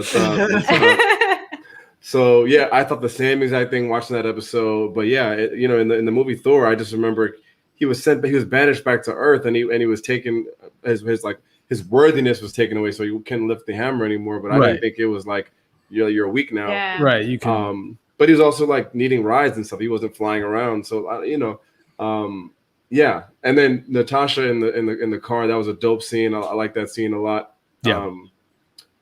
Yeah, good scene. It was an excellent scene. And again, I don't know if I'm hung up on this Thor being shot by a hammer thing. I'm trying to remember. I got to revisit Thor and just remember because again, he did take that ability away. But does that mean he can just do the crate challenge and if he falls off a crate, he can die? But Mike, man, your thoughts on Mr. Thor getting shot by an arrow, but also Natasha Romanoff and revisiting Thor, and now Mr. Clint Barton is being questioned for murdering the God of Thunder. But no, that's exactly what that means. If Thor does the crate challenge in the form that he was in this episode, he's dead. Like, that's because that's what happened in that first Thor movie. Like he's stripped not only just of the fact that of his ability to wield the hammer, but his Mhm. powers and his Asgardian stature. So in that point, when Thor is on Earth in Thor 1, Yeah. he's completely human. Gotcha. And it's not till he picks up the hammer again that he regains the power. Whoever holds this hammer shall now possess the power of Thor. Gotcha. So yeah, so that's why the arrow affected him in the way it is, because he's 100% human right now. Except for the fact that he's 1,000 years old, he should have just died when he became human, though, right? Am I poking holes in the? Yeah, imagine. Let's take it easy. Magic. It's magic. So I didn't necessarily have, even though I was still just like, oh, come on now, you can't like somebody put the hammer in his hand, kind of like what happened in Infinity War. He was about to die, and then the hammer he got. Why do I want to say Starjammers? That's not the fucking name of the hammer. Stormbreaker. Yeah. But, yeah, he got the hammer and he completely healed himself. So I'm like, somebody give him the hammer. Like, but yeah, I didn't have a problem with it. I was still just like, man, they killed Thor. Like, and the blaming on Clint too, misfiring the shot. Yeah. But in terms of the Black Widow action scene, I thought that was dope. Like, I was like, why can't we give me more of this? Like, I'm so mad. Even in her movie, we had some dope, like the fight between her and Taskmaster in the very first moment of the movie, but still, like, there was no action scene, like even in in the back of the car, the van. I was like, yeah, this is dope. Like, yeah, so the action in all three of these episodes have been on par, and I think they have been excellent. And before we move on, just a quick shout out to the other super chat that we got here. My man Yo saying they were killed by Tic Tac. Sam somewhere, which I know Chris, Sam Wilson will never forget who kicked that ass, and that was Ant-Man. But we'll talk about Ant-Man again. If Ant-Man, yes. Listen, we'll talk about that a little bit later. But yes, Sam somewhere shaking his head, but appreciate you with the super chat. And yes, Sam Wilson is somewhere shaking his head, no doubt. But yeah, just like Alleviated B said in the chat, he still smells beautiful when he dies. Smells like that lavender. was funny. The jokes in this episode were like on point to me. Coulson, the lavender joke, and his password. He was, and it makes me actually kind of miss Coulson. I wonder if there's some variant version of him that can make an appearance back in the MCU. But we move on and see Clint being questioned. Ultimately, he dies. He just we don't know what at this point. Just like what's going on? Is the people just dying left and right? But moving forward, I thought this scene was so funny to me, just because we see Natasha Romanoff, we see Betty Ross in the same scene with the present lover and the future lover, which I wonder if we're going to actually see her in She-Hulk. That would be great to see if she's still out there somewhere. But I love that they, to Chris's point, they bring the Incredible Hulk into the scenario with that whole storyline and everything there. And the reason Nat goes to her, because she can avoid S.H.I.E.L.D. She can, look into what's going on with the ballistics of this vial that Nick Fury gave Natasha. But our boy Loki makes an appearance in this episode. He is avenging his fallen brother Thor, and he is here to wipe out the world until he gets answers. But Amanda, your thoughts on, again, seeing Clint dying and not knowing what's happened, the jokes with Coulson, with the lavender situation going on there, and obviously Nat going to Betty and getting some questions in regards to what's going on. I agree that the jokes, they were pretty strong. The whole episode just was getting better and better as it went along. I love that entire Hulk scene, that callback, and we finally they're integrated, like Chris said at the beginning. It's like, yeah, we're gonna actually talk about this damn movie, right? So I like that. Again, I said it in my review that they don't really know what to do with the Hulk in the MCU. I feel no idea. And that's why it bothers me. So I kind of like to see him in action in this episode. I thought it was really cool. It was different. Again, animation, you can play around with it. She looked wicked. Natasha always looks wicked. So I just loved that entire interaction. It was a lot of fun. And it just kept getting better and better. So I was happy with it. I agree. And as they said in the chat, the sunglasses were fire. Between the hair and everything, she's looking awesome. Chris, man, your thoughts on Clint getting taken out in the cell? We get Natasha going to Betty and everything that kind of plays out within these sequences here, man. Loki coming to Earth to avenge his brother. Yeah, they gave Clint that Jeffrey Epstein treatment in there. That's crazy. But yeah, I thought that was dope. I really liked the scene out of all those three. Is Loki coming down with his army? Because then you're thinking like, damn, he's about to fuck shit up, and then the Avengers are out of there, so he could really take over. But he's willing to listen to Fury. Love his little speech. Gave you that flashback of Avengers 1, of bowing and just it's not this simpler, like that kind of vibe. Yeah. I thought that was dope. And then just of course, like I love to hear like the original cast voices, and then when some of them are not there, it's like whatever. But then like you get the real Loki, then give us a little flashback of the show on Disney Plus. So I was like, man, good memories. It was great, man. And I think the only actors that didn't come back was Nat, or ScarJo wasn't, Natasha. Iron Man didn't come back, but everyone else was pretty much the voice actor. Shout out! I was gonna say shout out to the voice actor for Betty Ross, because that was not Liv Tyler. Correct. Yeah, it sounded exactly like her. But it wasn't. It did. Yeah. But everyone else, I think everyone else did. Yeah, Mark Ruffalo, I think he came back and his role. Same with Josh Keaton for the first episode, and Steve Rogers. I thought he sounded pretty close to Chris Evans. Pretty spot on. And the Iron Man dude does Iron Man and the other animated thing, so it's like he has like the history anyway. So right. I totally agree. Mike, man, your take on these sequences here of Loki coming to Earth. We have Betty and Natasha, and obviously, as we see on the screen now, Mark Ruffalo as Bruce Banner hiding in the closet, and all this stuff that we get there. And also, too, by the way, do you think Betty's going to make an appearance in the MCU again, or is it just she's going to get a Jane Foster situation and come back bigger and stronger than ever? I mean, I hope so, right? But kind of what Amanda said, like they have absolutely no idea what to do with the Hulk and his character outside of like Ross. Like even I'm still upset about what happened with Hulk and Endgame. Like I just knew after he got his ass beat by Thanos in Infinity War, he was going to come back in Endgame. The madder Hulk gets, the stronger he gets. Hulk strongest there is, but in the MCU, it's like Hulk is weakest there is. Like so, then him being in the sling, even though he has a fucking healing factor at the end of Endgame. Like I'm just like, come on, like this is the Hulk, like. But even in this episode, I'm like, if there's one character that's supposed to survive all these attacks, it needs to be the Hulk. Like I get for the plot, he should die, whatever. But come on, it's the Hulk. But either way, like this episode, I feel like this episode was firing on all cylinders. Like I like the connectivity of like seeing Ross and Betty Ross and everything like that show up. Just her rolling up on campus, and Loki show. Like it makes sense that Loki and the Warriors 3 would show up after the murder of their prince. And it kind of made me wonder, where was Odin? Like, why didn't Odin pull up?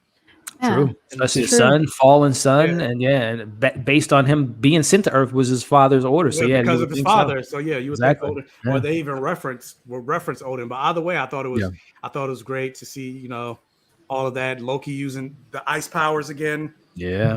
And him being willing to work with Nick Fury, which kind of makes me wonder, I guess, is he a little different than the Loki that we know? Because we see kind of teases to it, but the fact that he's showing up defending his brother, like were they maybe closer than we probably have realized? So who knows? Or at least this version, or this universe version of the Brotherhood. Yeah, not totally all great questions to be asked. But also, like Thanos didn't send him to Earth in this universe, right? Either. It was his dad. Yes, great point, man. And to Michael's point in regards to seeing the Hulk, this brings me to Ant-Man being a badass, and literally we see the Hulk explode. That was my favorite kill, by the way. I don't know if you guys have a favorite kill. This to me was like that shocked. None of them. Too sad. Just Tony Stark's. So Tony Stark. That was the MVP. But no, seriously, when they exploded the Hulk, I was like, "Oh, this is wild. This is insane to see him get exploded." Which brings us to continuing on with Nat being a great investigator, figuring it out, getting the password, which is a funny moment.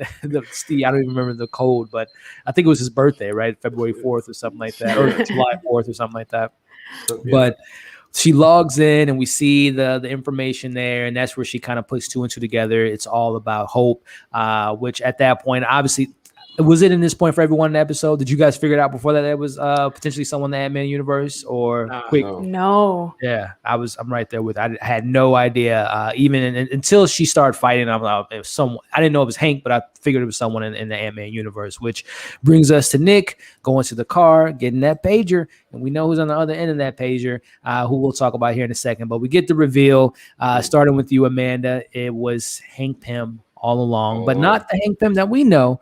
It's the Hank Pym rocking his yellow jacket suit, which I believe, like Aaron Cross, the particles messes with his head, and he wants to avenge his fallen daughter. But your thoughts on, seeing Nat figuring everything out. Also, Nick, there's one more hope that we have here, and obviously this kind of setup that we get with the big reveal of Hank Pym being the murderer. Oh, I thought it unfolded beautifully because that one thing, that phone call that it was a phone call that Nat called Nick or whatever it was, and she's like, it's all about hope, it's all about hope, and then it kind of clicked, and I was like, oh man, Ant-Man's coming in, then it clicked then. I just love that Nat was front and center, kind of she's not sidelined. Normally, she really had the spotlight, and I love that so much. But guys, this episode alone should show you that Hank Pym, the Pym particles, Scott Lang, and the Ant-Man fam is they're next level. Everyone's worried about freaking Quantumania and Kang. Look what he did! Come on, they're this small. They're so tiny and they kick ass. And it's just so great to see how this came together at the end. I was mind blown. I was just so freaking happy that Hank Pym also had his time to shine, because we don't really see that much of the badass side of him in Ant-Man, but I was blown away. Please love Ant-Man. Just please, please, please, please, please love him as much as I do, because they're so bomb. All of them, they're so great. I loved the ending to this episode. It was top notch for me. And it fits so perfectly in the MCU, because we know Hank Pym is not a fan of S.H.I.E.L.D. We know that he does not obviously it kind of goes to the first person that dies. He is not a fan of the Starks. So I do love the kind of that wrap up there and that kind of connection of who it was behind all the murderers. But Chris, man, your take on obviously Nat figuring it out. Obviously, we get Nick making a deal with Loki, and we get that moment, which, by the way, when Nick was fighting Hank, I'm like, oh, well, this is the Collector all over again. This version Nick Fury is kicking ass. Exactly. We get the big reveal that it was actually Loki. Yeah, kind of like what Yo Raheem said. I thought it was going to be Super Soldier Nick Fury. Right? That's something like that. Yeah. I was like, wait, he could fight the whole time? Why is he so lazy? Just barking orders.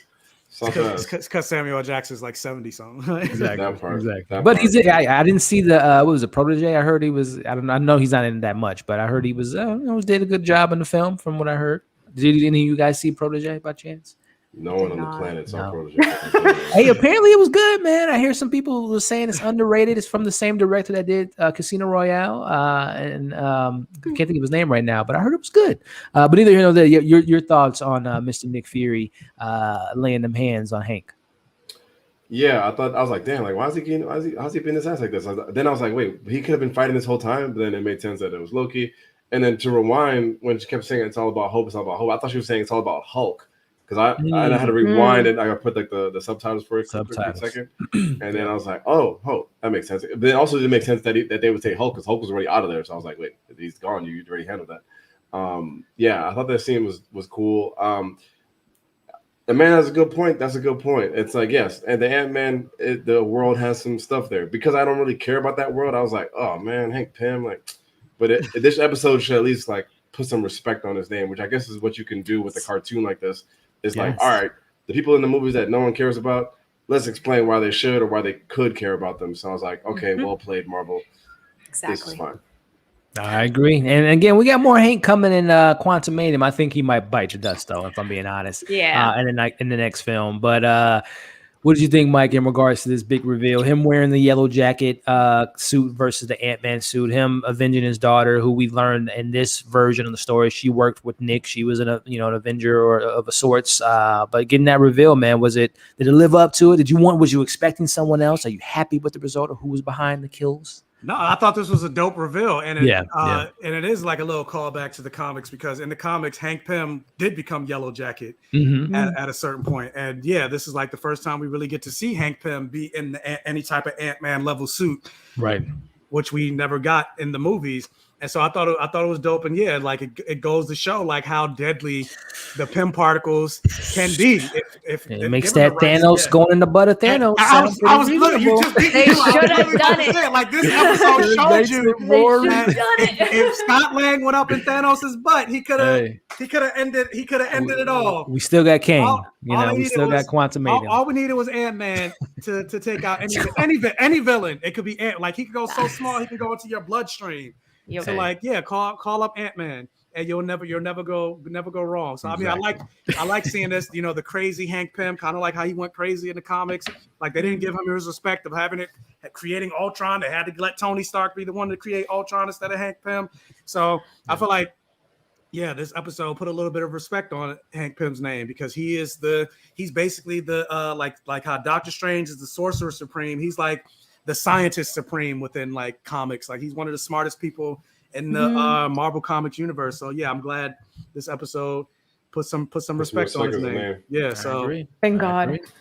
And again, I hope we get more of it in the next Ant-Man film in regards to a little bit more of Michael Douglas in the role, and obviously Janet's going to be in it more. And the more, Amanda, I know you're going to love this. The more and more we getting closer to Quantumanium, I don't think it's going to be the best trilogy in the MCU. We will say that now. But hey, as far as trilogies and third films, it could be something special. I'm really hoping for it. But wrapping up the episode, we wrap up with obviously Hank being taken down, and honor her, which I don't know, there might still be some more story because every episode ends on a cliffhanger. But either way, we see the call. He goes to wake up after Loki decides to do what he's burdened to do, which is be a leader. We see Nick Fury go to wake up Mr. Captain America, but he also has another captain that he called, which is, as we can see on the screen now, Captain Marvel, which in this world we have. So far, we got two leaders in Captain Marvel, Captain America, Nick Fury, and now we just got to figure out who is the rest of the Avengers to team up in this universe. But sorry to cut you off, but this also, it wasn't voiced by Brie Larson; it was somebody else. Great point. I was thinking, and it actually, she really had a million lines, but I didn't even think about was that Brie or not. But she comes in the mix, long hair, and ready to go to war and ready to fight. But Amanda, your final thoughts on this finale here in regards to the cliffhanger and what we can expect from this version of the Avengers. I really like this ending. I'm a sucker for Captain America, so it was great that they were gonna go get him. And she looks amazing, Captain Marvel. Animated, look at her. She looks so bomb. So yeah, I like this ending. I'm excited to see what team they end up forming, who's going to be on it. So I think I really preferred this cliffhanger above the other two episodes because we get to form a whole new team. So we can get different characters that we haven't seen before. So exactly. I'm excited. Chris, man, your take on this finale here, and as far as the team. As we see, we have no Iron Man, we have no Hawkeye, we have no Hulk, we have no Nat. I wonder who's going to round out the rest of this team, man. Yeah, I don't know. I don't know. Call me lame, but I like seeing Captain Marvel. I was like, oh wow, look at her. That was pretty cool. Yeah, she hit that Black Widow line. She hit the Bucky line. The where's the fight? Yep. So I thought that was a nice call back. I'm excited to see where we go with it. But as far as the rest of the team, I was thinking about that too. I was like, who's this dude fighting with? I was like, then I thought, is Loki gonna fight with him? I was like, I guess not. I don't know if he's about that life. But I mean, there's obviously a lot of characters, right? And then we'll see where it goes with Captain America or Captain Britain or wherever. So we'll see. And to be fair too, I mean, even if it was just this, Captain Marvel, Captain America, Nick Fury, that's a pretty big three. I mean, of course you want to round out the team, but that's a pretty formidable group to take the world and take down Loki. But Mike, man, your thoughts on this finale? And again, so far we have, as Chris just alluded to, in one universe we have Captain Carter, in another universe we have Star-Lord as T'Challa, and now we have this team. And I think inevitably, as the trailers kind of alluded to, that all of these characters will eventually come together in the future. But your take on this final sequence here and where things can go next? I'm excited, and I'm hoping they continue this story for this episode, maybe in like a season 2, because we know a season 2 is coming. Right. And I'm curious of who's going to be on the team. Like we saw the Shield, we know it's Steve Rogers' version of Captain America because Captain Carter was pulled into a portal. Steve was frozen in ice. So we got 2 captains, and then who else? Because I'm like, maybe they bring the Guardians back from episode 2. Yeah, I don't know, because I'm like, I doubt we'll see Sam Wilson because in this world, especially with the way Winter Soldier goes. Like it's this episode is basically Winter Soldier more or less. But like, I don't know. I'm curious of who will make up the new team of Avengers. So that's something I want answers to. So maybe it'll be a Skrull, or she'll call a Skrull friend of hers, Captain Marvel. So I don't know. We'll see. I'm excited. Excited is definitely in the word. I don't even know if anyone knows what episode 4 is. Is that the Spider-Man episode or the Doctor Strange? I think evil episode Doctor 4 Strange? is the Doctor Strange episode. Okay. Yeah, which I know is going to be probably if the visuals from the actual live action was on point, I can imagine what they're going to do next week with the animated Doctor Strange, evil Doctor Strange story is going to be insane. Cool. But kind of final thoughts of just ranking wise, Amanda, based on these 3 episodes, just quickly, what's 1, 2, and 3? What's your favorite thus far? Oh man, they're all so good. I probably do 2, 1, 3, but I still 2, like 1, 3. Okay. I do 2, 1, 3. Yeah. 2, 1, 3. Chris, where you at with it, man? She took my answer. I thought y'all was gassing up. Y'all was gassing up number 3 like it was the best one. And I thought I was crazy. I like 2, 1, 3, but they really none of them is whack so far. I'm gonna tell you. I'm gonna tell you if it's whack. Oh yeah. None of these are whack. Yeah. When we get that Sam Woodif's episode, I know that's when. I'm gonna say, I can't make the stream. I'm sick. Sad. But, Mike, man, your rankings of the 3 episodes so far, man. 3, 2, 1 is for me. 1. Yeah. This episode, roller coaster ride. So same thing with the other episodes. I think one. Not that I dislike one. I really enjoyed one, but I just feel like it was way too many beats for the first Avenger without the length, because the first Avenger was like a 2-hour movie. And they condensed all of the same stuff within a half-hour show. And then plus, like, just based on the fact of it's Peggy Carter being the super soldier, it's Peggy Carter being Captain America, I feel like it shouldn't have been the same beats. Like, I feel like it should have been completely different. Because, like, I feel like what are you saying about Peggy, if putting her as the lead in the Captain America, but she's making the same exact decisions, having the same exact callbacks and the same exact moment. I feel like it doesn't make sense. So that was my only gripe. Even though I still enjoyed the episode, I just felt like come on, give me. That's fair. Give me something different. But I will say something I just thought about, because I remember somebody mentioned this on as an Easter egg on TikTok. The person that actually killed Hope Van Dyne was actually Bucky, because if they mentioned that she died on a mission in Ukraine. And if you remember from Winter Soldier, that was the same place that Nat went when she got shot. Call. That's right. Yeah, they're saying because she just didn't survive the shot that widow got. Yeah. But Bucky's brainwashed. It's not like he meant to do that. Excuses. Excuses. Tony Stark's an asshole, but Bucky's brainwashed. Everything's okay. Exactly, because Tony Stark's not brainwashed. You played yourself because Tony's not brainwashed. But he's not killing anybody. He killed all those people when he created Ultron. Chris. And Sokovia. That was an accident. And he was a weapons dealer on the first Iron Man movie. And the list goes. I mean, the list is. You gotta pay the bills, bro. Y'all can't defend him. Come on. He didn't have any of the Avengers on payroll, as we learned with Falcon. He was already a multimillionaire before he started making those work. His father. Exactly. Listen. His father's fault. He got daddy issues. We all do. Listen, man.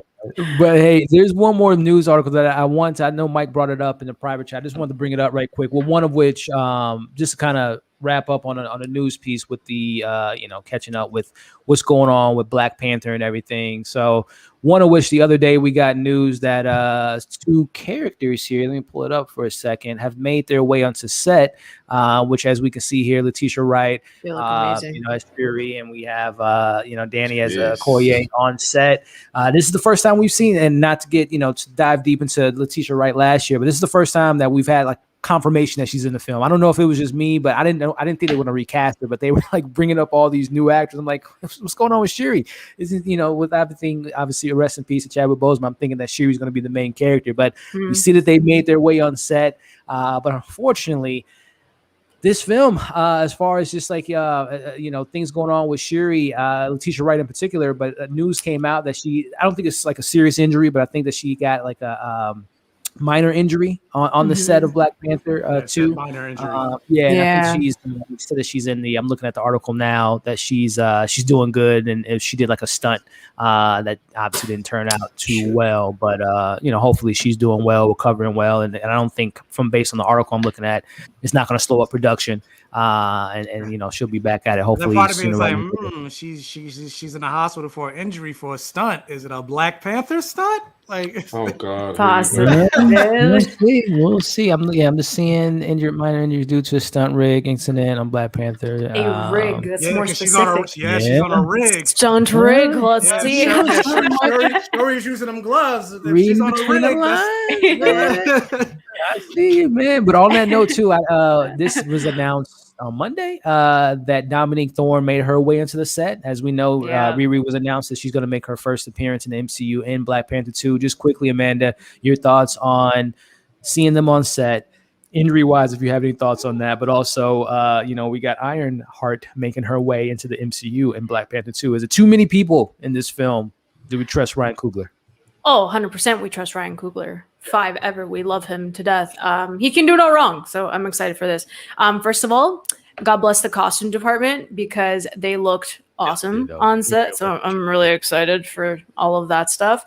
I hope Letitia recovers. It's on we can start throwing around theories right now, action wise, but she is with Okoye, so maybe she's showing her the ropes. I don't know. We'll see what happens there. But I'm excited for Ironheart to be in this. I think it's good placement. I actually thought she was going to be in Armor Wars because that's what a lot of people were saying. So I was like, I'll roll with that. But big screen debut, even better. So I'm excited for that. But look at the costume. Look, it looks so good. I can't. Swagged out. Chris, man, your take on we got Ironheart making her first appearance. Again, Ironheart's in the film now, potentially Namor. Obviously, we got to deal with the who's going to be the next Black Panther. It's a lot going on. Fingers crossed. Ryan Coogler, we trust. But your thoughts on all this Black Panther news, man? Yeah, I hate to see set photos, but these look fire. I don't hate them because they're whack. I hate to see them because I don't want to know anything about it. But these look fire. Yeah, Coogler, we trust 1,000%. I don't have any kind of reservations at all. What are we at for this movie again? Is it 2022 or 23? Next year, May 7th, I want to say, if I'm not mistaken. Okay. So yeah. In Cougs, we trust. T-shirts coming soon, but yeah, I think it'll be good. And I'm glad that Letitia was just minor. So yeah. Hopefully, we'll get her back. We get no delays or anything like that. July 8th of 2022. So next summer, is when we'll be getting Black. And I'm assuming we're going to be getting that with Disney their investors meeting in November. I hope we're going to get an official synopsis. But Mike, man, I know you brought up the in the private chat earlier regarding Letitia, but your thoughts on the rig. I know you mentioned it could be some Black Panther related, her in the suit, but also your thoughts on Ironheart making her way into the big screen for the first time. Yeah, I was actually surprised by the Ironheart news because, just like Amanda said, I feel like we're on the same page in a lot of this episode. But I thought she would have been introduced in Armor Wars. I felt like that would have been the perfect opportunity to, introduce. But I guess, Riri Williams showing up in Black Panther 2, I guess it makes sense based on some of the stuff that happened to her in the comics. She went to Wakanda in the comics and she found her biological father there and everything like that and connected with him. And everything, well, she thought he was dead, and turns out, he was brainwashed in Wakanda. So, they could be going that route with the storyline. So who knows? But I still thought Armor Wars would have been the best place to introduce her, especially with her connection to Tony. And now you got Rhodey taking over in Armor Wars and everything. Right. Well, who knows? They could be going a completely different. She meets Shuri and she decides to make an Iron Man armor based on that. I don't know. That's where I was going. I want to see that Wakanda and her armor be, obviously Shuri having some say so in the design. Maybe she's on a class trip now that Wakanda opened up the world. Or she could have been a student at that. Didn't Black Panther buy that building in Oakland that Killmonger died in and start setting up an exchange school or whatever. So maybe she's a student of that, and so. I think what I read when they said Dominique was on set, it was on set when they were shooting stuff at MIT, which I think they're in Boston right now shooting this sequence. So I think you might be onto something there, Mike, where she's like a student, a young protege, genius, and maybe Shuri's coming to go visit her and say, hey, I heard you're super smart like me. Let's do a collab or something like that. But yeah, I'm excited to see what they do. Dominique Thorne, fantastic.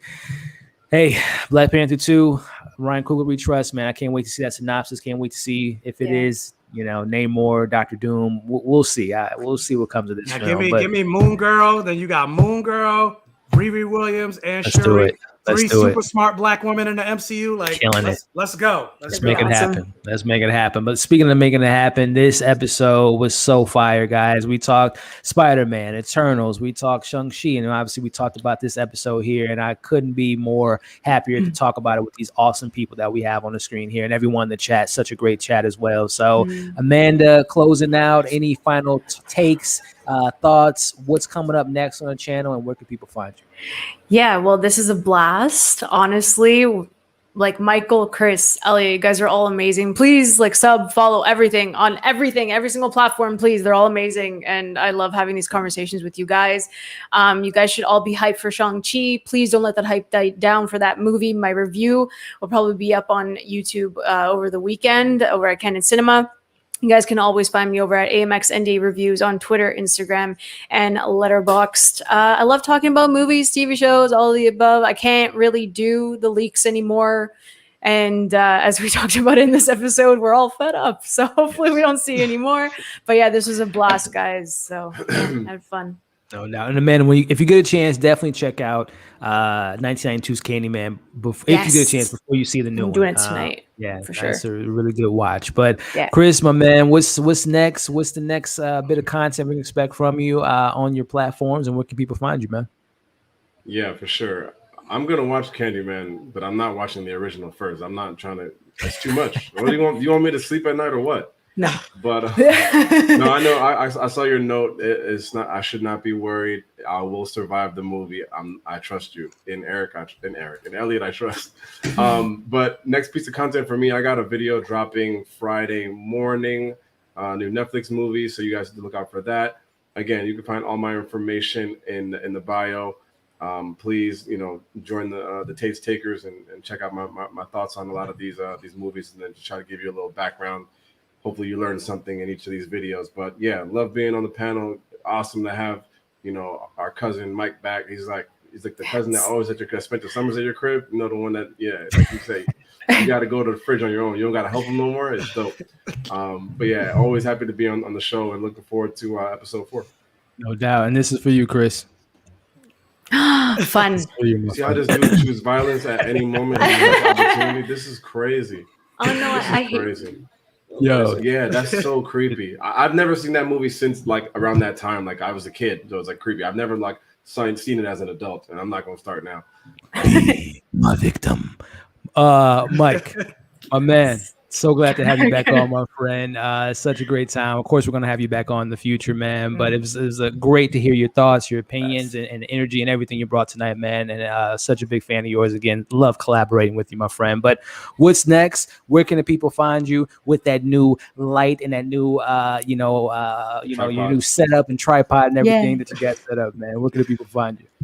Yeah, I love coming on this show. Every time I get excited, like Chris said, the cousin of the podcast. I'm like Urkel, where he wasn't originally in the show besides one episode, but then he just came back every single time. That's what I want to be on this podcast. You're gonna see me creeping up every single time as much as I can. But yeah, next thing coming up for me after this is done, I'm gonna record my episode 3 of What If. I'm going to finish watching Q-Force tonight and record that. Also, this weekend, I need to see Candyman. I did see the original, but I saw it decades after it originally came out. So I'm just it's kind of cheesy, but I'll definitely be checking out the new version. I'm excited to see what Nia DaCosta brings to the table and see maybe what she might possibly bring with the Marvels movie and everything like that.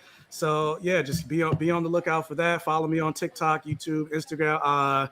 I'm not sure exactly when, but I will be doing a live spoiler review for Shang-Chi and the Legend of the Ten Rings. So follow me on my YouTube channel, hit that notification bell. So when I put the alert out, you get notified for that. And come pull up on my live for Shang-Chi. And then I'll tell you guys about one of my biggest problems about a certain character that that shows why I have a problem with it, even though I kind of liked. I like the character. It didn't break the movie for me, but I'm just like, come on now, come on guys. But yeah, you'll get the reveal for that when we go live. So yeah, come pull up. And also keep an eye out for Michael doing the crate challenge. It's high on the priority list, and we need that video, my friend. But listen, for myself, Amanda, Chris, and Michael, and everyone in chat, thank you all for tuning in again, for the likes, the shares, the super chats, all that great stuff. And if you're watching on the replay again, do yourself a favor, subscribe to Amanda, subscribe to Michael, subscribe to Chris. You will not. I'm trying to get it there. You will not be disappointed, ladies and gentlemen. But we thank you so much for tuning in. And on that, you guys be safe, and we'll catch you on the flip side. Peace out, everybody.